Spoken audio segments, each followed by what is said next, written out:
Hello বন্ধুরা, কেমন আছেন? আশা করি ভালো আছো। আজকে আমি একটা তালের আর সুজি দিয়ে একটা রেসিপি দেখাচ্ছি। দেখুন, সুজির পড়া পিঠা বলতে গেলে। দেখুন, সুজি নিয়ে নিয়েছি 10 টাকা দামের একটা সুজির প্যাকেট। কেটে আমি মাটিতে ঢেলে ভিজিয়ে দিয়েছি। দিয়ে ওটাকে 5 মিনিট ভিজিয়ে রেখে দেবো।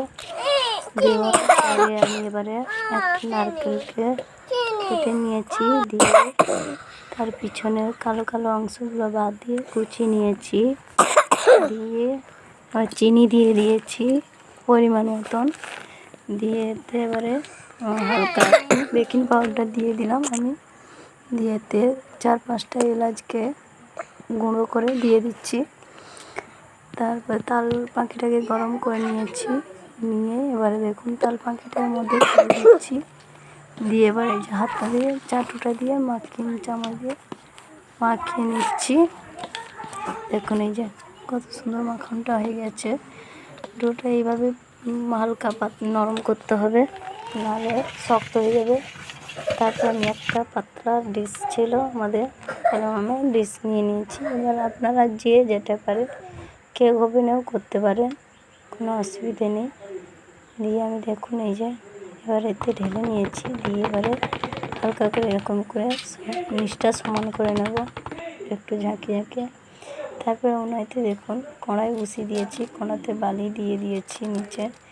দিয়ে একটা স্ট্যান্ড দিয়ে দিয়েছি, কিন্তু স্ট্যান্ডটা আমার লাগে না, কারণ থালাটা তো স্ট্যান্ডের উপরে বসবে না। আমি স্ট্যান্ড দিয়ে রেখে দিয়েছিলাম। তারপরে দেখুন এই যে বসিয়ে দিয়েছি, দিয়ে চাপা দিয়ে দিচ্ছি। দিয়ে দেখুন এই যে আমি 25-30 মিনিট রেখে দিয়েছিলাম।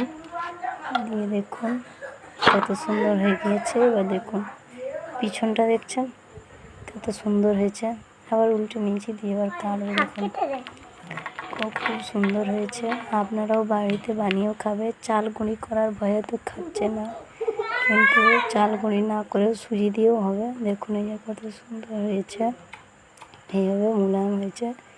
দিয়ে আমি কেটে নেব এগুলো সবগুলো এরকমভাবে। দেখুন এই যে সব কেটে নিয়েছি, কত সুন্দর হয়েছে। আপনারাও এইভাবে বাড়িতে বানিয়ে খাবেন, দেখবেন খুবই সুন্দর লাগে। খুবই সুন্দর হয়েছে, অল্প টাইমে হয়ে যাবে। আর চাল গুঁড়ির ভয়ও থাকবে না, খাবারও ভয় থাকবে না। টাটা, আজকের মতন এই ভিডিওটি রইল।